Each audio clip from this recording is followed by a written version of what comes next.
Friends, आज हम लोग डिस्कस करने वाले हैं टाइप्स ऑफ सब्स्टिट्यूशन रिएक्शन। इसके पहले हम आपको सब्स्टिट्यूशन रिएक्शन के बारे में बता चुके हैं, लेकिन एक बार फिर से बता देते हैं सब्स्टिट्यूशन रिएक्शन क्या होता है। इसमें कोई एटम या ग्रुप किसी दूसरे एटम या ग्रुप को रिप्लेस करके उसकी जगह पे खुद अटैच हो जाता है, उसी को क्या कहेंगे हम, सब्स्टिट्यूशन रिएक्शन। अब आज हम देखेंगे types of substitution reaction. First होता है न्यूक्लियोफिलिक सब्स्टिट्यूशन रिएक्शन, सेकेंड होता है इलेक्ट्रोफिलिक सब्स्टिट्यूशन रिएक्शन, थर्ड होता है फ्री रेडिकल सब्स्टिट्यूशन रिएक्शन। सबसे पहले हम देखेंगे nucleophilic substitution reaction. Nucleophilic substitution reaction में जो सब्स्टिट्यूएंट होता है वो क्या होता है, न्यूक्लियोफाइल। सब्स्टिट्यूएंट मतलब जो यहाँ से रिप्लेस करेगा, जैसे कि OH जो है वो Cl को रिप्लेस कर रहा है ना, तो ये सब्स्टिट्यूएंट है, इसी को हम क्या कहेंगे, सब्स्टिट्यूएंट। वो क्या होना चाहिए, न्यूक्लियोफाइल होना चाहिए। अब डिफिनीशन देख लेते हैं। दो substitution in which substituent is nucleophile called nucleophilic substitution reaction. Example से समझ लेते हैं। यहाँ पे देखिए CH3 CH2 CH2 CH3 attach है CH2 से, और यहाँ पे Cl लगा है। ये जो OH ग्रुप है, OH माइनस ग्रुप है, ये यहाँ से Cl को हटा देगा और खुद वहाँ जाके अटैच हो जा रहा है और Cl माइनस के रूप में बाहर निकल जा रहा है। अब हम देखेंगे SN1 रिएक्शन। SN1 रिएक्शन को हम यूनिमॉलिक्यूलर सब्स्टिट्यूशन रिएक्शन भी कहते हैं। अब इसको यूनिमॉलिक्यूलर सब्स्टिट्यूशन रिएक्शन इसलिए कहते हैं क्योंकि इसके रेट डिटरमाइनिंग स्टेप में ना केवल एक ही मॉलिक्यूल इन्वॉल्व होता है। रेट डिटरमाइनिंग स्टेप में एक ही मॉलिक्यूल इन्वॉल्व होता है। इसका रेट जो होता है वो एक ही मॉलिक्यूल के ऊपर डिपेंड होता है, और ये रिएक्शन जो होता है 2 स्टेप में प्रोसीड होता है। ये रिएक्शन 2 स्टेप में प्रोसीड होता है। अब इसका डिफिनीशन देख लेंगे। If single molecule is involved in rate determining step, then reaction is called unimolecular reaction. Single molecule, एक ही मॉलिक्यूल इन्वॉल्व होता है रेट डिटरमाइनिंग स्टेप में, इसीलिए हम इसको कहेंगे यूनिमॉलिक्यूलर सब्स्टिट्यूशन रिएक्शन। और इसका ये जो होता है, this reaction is proceed through following 2 step. ये रिएक्शन 2 स्टेप में प्रोसीड होता है। एग्जाम्पल से समझ लेते हैं। RxH2O है, तो यहाँ से X माइनस के रूप में बाहर निकल जाएगा और यहाँ से OH जो है अटैच हो गया है। ये वाला एग्जांपल देख लेते हैं। CH3 का होल थ्राइस Cl है, और यहाँ से Cl जो है माइनस के रूप में बाहर निकलेगा और OH इससे अटैच हो जाएगा। अब इसका क्या देखेंगे हम, मैकेनिज्म। इसका हम मैकेनिज्म देख लेते हैं। स्टेप फर्स्ट में क्या होगा, स्टेप फर्स्ट में कार्बोकेटायन का फॉर्मेशन होगा। कैसे, यहाँ से जो है कोवैलेंट बॉन्ड ब्रेक होगा, तब जाके यहाँ पे कार्बोकेटायन का फॉर्मेशन होगा। यहाँ से Cl जो है, Cl और कार्बन के बीच में जो बॉन्ड है वो ब्रेक हो जाएगा, तो यहाँ पे कार्बन के ऊपर पॉजिटिव चार्ज आ जाएगा और Cl के ऊपर निगेटिव चार्ज आ जाएगा। यही जो होता है स्लोएस्ट स्टेप होता है, यही जो होता है रेट डिटरमाइनिंग स्टेप होता है। और इसमें देखिए एक ही मॉलिक्यूल इन्वॉल्व हो रहा है, वो भी एल्किल हैलाइड जो है वही इन्वॉल्व हो रहा है रेट डिटरमाइनिंग स्टेप में। न्यूक्लियोफाइल जो है वो रेट डिटरमाइनिंग स्टेप में इन्वॉल्व नहीं होता है, इसीलिए इसको हम क्या कहेंगे, यूनिमॉलिक्यूलर रिएक्शन। अब यहाँ पे देखिए, formation of carbocation due to breaking of covalent bond. ये बॉन्ड जब ब्रेक होगा तब जाके कार्बोकेटायन का फॉर्मेशन हो रहा है, यही रेट डिटरमाइनिंग स्टेप है, और इसमें एक ही मॉलिक्यूल इन्वॉल्व हो रहा है। सेकेंड स्टेप में क्या होगा, सेकेंड स्टेप में क्या होता है, यहाँ पे न्यूक्लियोफाइल जो है कार्बोकेटायन के ऊपर अटैक करता है। न्यूक्लियोफाइल कार्बोकेटायन के ऊपर अटैक करेगा। यहाँ पे देखिए ऑक्सीजन के पास H2O है और ऑक्सीजन के पास लोन पेयर ऑफ इलेक्ट्रॉन है। ये lone pair of electron carbon के ऊपर अटैक करेगा, पॉजिटिव चार्ज है तो क्या बनेगा, यहाँ से अटैच हो जाएगा H, और यहाँ से भी H अटैच हो जाएगा, इस पे पॉजिटिव चार्ज जनरेट हो जाएगा। फिर H2O का मॉलिक्यूल जो है अटैक करेगा और यहाँ से H प्लस को लेके रिमूव हो जाएगा, तो यहाँ पे हो जाएगा, यहाँ पे देखिए CH3 का होल थ्राइज COH का फॉर्मेशन हो जाएगा, COH का फॉर्मेशन हो जाएगा। Attacking of nucleophile at carbocation, यहाँ पे न्यूक्लियोफाइल का अटैक हुआ है कार्बोकेटायन के ऊपर, तो यहाँ से H और H अटैच हो गया है, तो O पे पॉजिटिव चार्ज आ गया है, और यहाँ से H2O फिर से अटैक करेगा तो H प्लस के रूप में यहाँ से रिमूव हो जाएगा, और यहाँ पे OH फिर से लग जाएगा। अब सेकेंड देख लेते हैं ये वाली प्रॉपर्टीज़ की। ये देखिए calculation of order of reaction. Order of reaction हम आपको पहले ही बता चुके हैं। इसका रेट ऑफ रिएक्शन जो होता है एक ही मॉलिक्यूल के ऊपर डिपेंड करेगा, वो भी एल्किल हैलाइड के ऊपर डिपेंड कर रहा है। ये फर्स्ट ऑर्डर ऑफ रिएक्शन होता है। इसका रिएक्शन जो होता है फर्स्ट ऑर्डर का होता है। अगर एल्किल हैलाइड के कंसंट्रेशन को हम बढ़ाएंगे तो रेट ऑफ रिएक्शन बढ़ेगा, एल्किल हैलाइड की कंसंट्रेशन को कम करेंगे तो रेट ऑफ रिएक्शन कम होगा। सेकेंड देख लेते हैं, इसमें क्या लेते हैं हम, पोलर प्रोटिक सॉल्वेंट।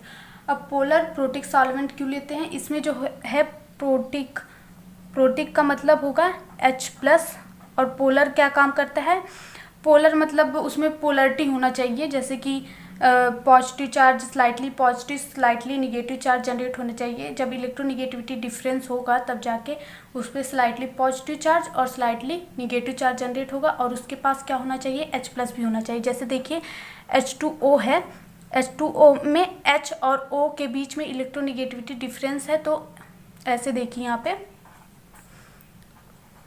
पे इस पर स्लाइटली पॉजिटिव चार्ज जनरेट हो रहा है, स्लाइटली निगेटिव चार्ज जनरेट हो रहा है ना, और इसके पास H+ भी है और ये पोलर भी है। पोलर क्या कार्य करता है, पोलर जो है ना R और X के बीच में जो बॉन्ड बना होता है उसको ब्रेक करने का कार्य करता है पोलर, और H+ जो है Cl को घेरने का कार्य करता है, Cl- को घेरने का कार्य करता है H+, इसीलिए हम यहाँ पे लेते हैं पोलर प्रोटिक सॉल्वेंट। थर्ड देख लेते हैं स्टीरियोकेमिस्ट्री। SN2 रिएक्शन में स्टीरियोकेमिस्ट्री देख लेते हैं। यहाँ पे कार्बोकेटायन का फॉर्मेशन होता है। कार्बोकेटायन का फॉर्मेशन होता है तो हमको पता है कार्बोकेटायन की हाइब्रिडाइजेशन होती है sp2, और sp2 जो होता है वो क्या होता है, प्लेनर होता है, ट्राइगोनल प्लेनर होता है। तो इसकी स्ट्रक्चर कुछ ऐसे बनेगी, कार्बोकेटायन है तो ये देखिए यहाँ पे ना, ये ऊपर से भी अटैक कर सकता है और नीचे से भी अटैक कर सकता है। न्यूक्लियोफाइल जो है वो ऊपर से भी अटैक कर सकता है और नीचे से भी अटैक कर सकता है। और स्टीरियोकेमिस्ट्री हम कब देखेंगे, जब ये वाला कार्बन जो है कायरल होगा। कायरल का मतलब क्या होता है, ये कार्बन की चारों वैलेंसी जो है अलग अलग एटम से सेटिस्फाई हो, ये किसी और से अटैच हो, ये किसी मतलब चारों वैलेंसी होती ना, किसी और से सेटिस्फाई हो, इसी कायरल होना चाहिए, तभी जाके इसमें स्टीरियोकेमिस्ट्री देख पाएंगे, नहीं तो हम स्टीरियोकेमिस्ट्री नहीं देख पाएंगे। अगर ऊपर से मान लीजिए ये R है, ये ऊपर से अटैक कर रहा है तो इसमें R बनेगा। ये मान लीजिए न्यूक्लियोफाइल ऊपर से अटैक कर रहा है तो यहाँ से न्यूक्लियोफाइल अटैच हो गया। अगर ये R है और ये भी R है तो इसको कहेंगे रिटेंशन। जो बना है वही फिर बन गया है, तो इसको क्या कहेंगे, रिटेंशन।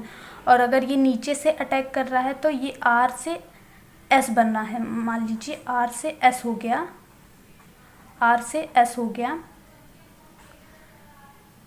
तो ये हो जाएगा इन्वर्जन, मतलब R था S हो गया, उसका उल्टा हो गया, इसीलिए इसको हम कहेंगे इन्वर्जन। यही होता है स्टीरियोकेमिस्ट्री यही होता है। अब देखेंगे यहाँ पे factors which affect rate of SN1 reaction. कौन कौन सा फैक्टर है जो SN1 रिएक्शन को अफेक्ट करता है। फर्स्ट होता है nature of alkyl halide. Alkyl halide का नेचर जो होता है वो SN1 रिएक्शन को अफेक्ट करता है। आप तो जानते हैं SN1 रिएक्शन में क्या फॉर्म होता है, कार्बोकेटायन जितना ज़्यादा स्टेबल होगा SN1 रिएक्शन उतना ही अच्छा होगा। तो स्टेबिलिटी कैसे चेक करते हैं कार्बोकेटायन का, देख लीजिए यहाँ पे। देखिए यहाँ पे X जो है X- के रूप में बाहर जब निकलेगा तो इस पर पॉजिटिव चार्ज जनरेट होगा। पॉजिटिव चार्ज को किसकी ज़रूरत होती है, इलेक्ट्रॉन्स की ज़रूरत होती है। और यहाँ पे CH3 जो है वो +I इफेक्ट के द्वारा इसको इलेक्ट्रॉन डोनेट करेगा। ये वाला भी वही करेगा और ये वाला भी डोनेट करेगा। यहाँ पे 3 CH3 जो है इलेक्ट्रॉन डोनेट कर रहे हैं, लेकिन यहाँ पे 2 CH3 जो है इलेक्ट्रॉन को डोनेट कर रहे हैं। तो कौन सा ज़्यादा स्टेबल होगा, ये वाला ज़्यादा स्टेबल होगा, फिर जाके ये वाला ज़्यादा स्टेबल होगा, तो ये वाला ज़्यादा स्टेबल होगा। जो कार्बोकेटायन ज़्यादा स्टेबल होगा वही SN1 रिएक्शन अच्छे से शो करेगा। तो सबसे ज़्यादा SN1 रिएक्शन टर्शियरी शो करेगा, फिर सेकेंडरी कार्बोकेटायन शो करेगा, फिर जाके प्राइमरी कार्बोकेटायन शो करेगा। ये हो गया order of SN1 reaction. Second देखेंगे नेचर ऑफ लीविंग ग्रुप। अब लीविंग ग्रुप जो है कैसे इफेक्ट करता है SN1 रिएक्शन को, जो लीविंग ग्रुप निकलने के बाद जितना ज़्यादा स्टेबल होगा वो उतना ही अच्छा SN1 रिएक्शन शो करेगा। लीविंग ग्रुप निकलने के बाद जितना ज़्यादा स्टेबल होगा उतना ही अच्छा SN1 रिएक्शन शो करेगा। अब यहाँ पे देखिए, ये लीविंग ग्रुप जब निकलेगा I- के रूप में और ये निकलेगा Br- के रूप में, ये निकलेगा Cl- और ये निकलेगा F-। तो साइज देखिए किसका सबसे ज़्यादा होता है, सबसे ज़्यादा साइज जो होता है I- का होता है, फिर Br का, फिर क्लोरीन का, फिर फ्लोरीन का होता है। तो जब इसकी साइज सबसे ज़्यादा होगी तो चार्ज का डिस्ट्रीब्यूशन जो है सबसे अच्छा किस पे होगा, I- पे। साइज बड़ा है, चार्ज डिस्ट्रीब्यूशन उतना अच्छे से होगा, तो ये ज़्यादा स्टेबल होगा। सबसे ज़्यादा स्टेबल ये होगा, फिर इसकी साइज है, फिर ये वाला स्टेबल होगा, फिर ये वाला स्टेबल होगा। तो निकलने के बाद क्लोरीन I- सबसे ज़्यादा स्टेबल है, इसीलिए ये सबसे अच्छा SN1 रिएक्शन शो करेगा। फिर Br- सबसे अच्छा शो करेगा, फिर ये वाला शो करेगा, फिर ये वाला शो करेगा। ये हो गया order of SN1 reaction leaving group के बेस पे। अब हम सेकेंड देखेंगे SN2 रिएक्शन के बारे में। SN2 रिएक्शन को हम क्या कहेंगे, बाई मालिक्यूलर सब्स्टिट्यूशन रिएक्शन भी कहते हैं। इसको बाई मालिक्यूलर सब्स्टिट्यूशन रिएक्शन क्यों कहते हैं, क्योंकि इसकी रेट डिटरमाइनिंग स्टेप में 2 मॉलिक्यूल जो है वो इन्वॉल्व होता है। SN2 रिएक्शन में रेट डिटरमाइनिंग स्टेप में 2 मॉलिक्यूल इन्वॉल्व होता है। SN1 में 1 मॉलिक्यूल इन्वॉल्व होता था, इसीलिए उसको हम यूनिमॉलिक्यूलर सब्स्टिट्यूशन रिएक्शन कहते थे।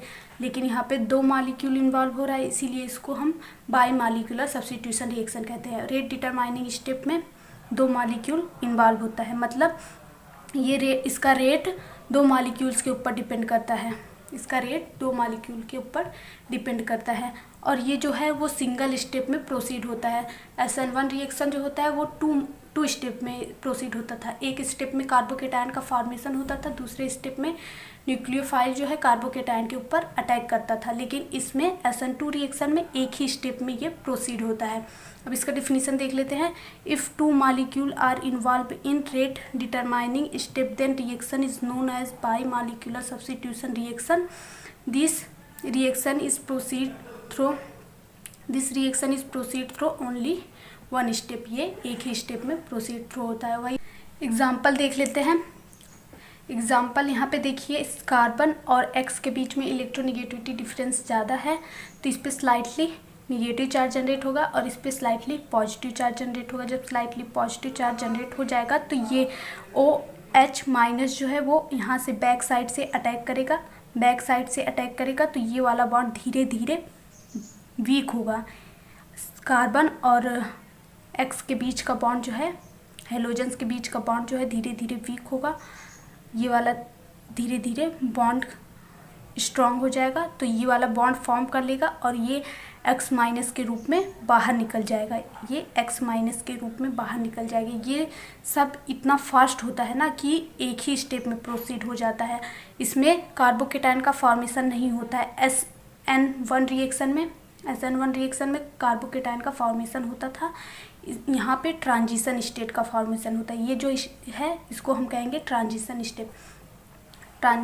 स्टेट कहते हैं इसको हम। अब देख लेते हैं calculation of order of reaction. इसका देखिए, हम आपको बता चुके हैं ये दोनों मॉलिक्यूल्स के ऊपर डिपेंड करता है। ये न्यूक्लियोफाइल जो है, देखिए यहाँ पे न्यूक्लियोफाइल भी फर्स्ट ऑर्डर, ये रेट डिटरमाइनिंग स्टेप है। यहाँ पे देखिए एल्किल हैलाइड भी इन्वॉल्व हो रहा है रेट डिटरमाइनिंग स्टेप में, और न्यूक्लियोफाइल भी इन्वॉल्व हो रहा है रेट डिटरमाइनिंग स्टेप में।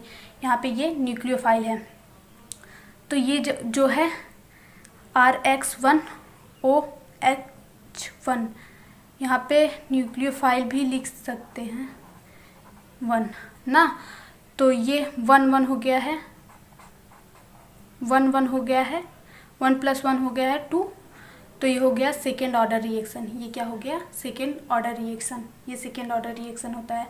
अब यहाँ पे SN1 रिएक्शन में पोलर प्रोटिक सॉल्वेंट लेते थे ना। पोलर क्या करता था, वो C और X के बीच का जो बॉन्ड होता था उसको वीक करने का कार्य करता था पोलर, और प्रोटिक क्या करता था, जो X होता था उसको X को घेरने का कार्य करता था, ताकि फिर वो अटैच ना हो पाए C से, ताकि वो फिर से C से अटैच ना हो पाए।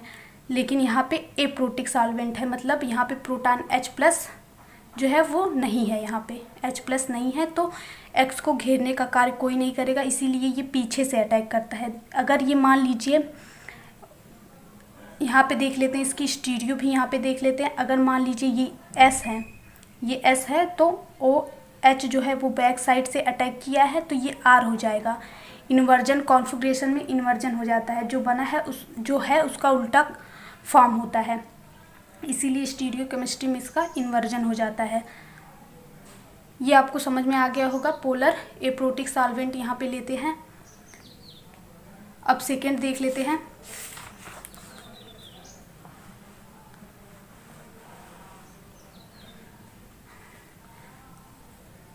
अब देखेंगे कौन कौन सा फैक्टर है जो SN2 रिएक्शन को इफेक्ट करता है। फर्स्ट देखेंगे nature of alkyl halide. Alkyl halide जो है उसका नेचर जो है SN2 रिएक्शन को इफेक्ट करता है। कैसे करता है देखिए, रेट डायरेक्टली प्रोपोर्शनल होता है स्टेरिक हिंड्रेंस का।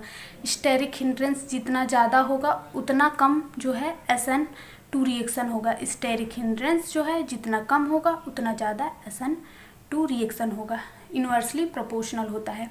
तो यहाँ पे देखिए, यहाँ पे CH3 है, CH3 है, CH3 है, तो यहाँ पे स्टेरिक हिंड्रेंस ज़्यादा है। यहाँ पे देखिए H ऐसे लगा है ना, CH3 मान लीजिए ऐसे, H फिर H है, फिर H है, तो बैक साइड अटैक जो है वो पॉसिबल नहीं है, बहुत मतलब वीक होगा यहाँ पे SN2 रिएक्शन। यहाँ पे लेकिन स्टेरिक हिंड्रेंस जो है वो कम है, यहाँ पे ज़्यादा है, यहाँ पे कम है, तो सबसे ज़्यादा SN2 रिएक्शन इसमें होगा, फिर इसमें होगा, फिर इसमें होगा। सबसे ज़्यादा SN2 रिएक्शन जो होता है वो प्राइमरी में होता है, फिर सेकेंडरी में होता है, फिर टर्शियरी में होता है। लेकिन ये जो है SN1 रिएक्शन इसका उल्टा होता था, सबसे ज़्यादा टर्शियरी में होता था, फिर सेकेंडरी में होता था, फिर जाके प्राइमरी में होता था। अब सेकेंड देखेंगे नेचर ऑफ न्यूक्लियोफाइल। न्यूक्लियोफाइल के नेचर पे भी डिपेंड करता है SN2 रिएक्शन। अब देखेंगे इसका स्ट्रॉन्ग न्यूक्लियोफाइल जो होता है वो SN1 रिएक्शन देता है। जितना ज़्यादा स्ट्रॉन्ग न्यूक्लियोफाइल होगा वो उतना अच्छे से देगा SN2 रिएक्शन। स्ट्रॉन्ग न्यूक्लियोफाइल का एग्जांपल देख लीजिए, OH- होता है स्ट्रॉन्ग न्यूक्लियोफाइल, CN- होता है, S स्ट्रॉन्ग न्यूक्लियोफाइल है, इसीलिए ये अच्छे से SN2 रिएक्शन देंगे। आई होप आपको ये वीडियो अच्छी लगी हो। वीडियो अच्छी लगी हो तो लाइक कर दीजिए, चैनल पर नए हैं तो चैनल को सब्सक्राइब कर दीजिए। Thank you for watching this video.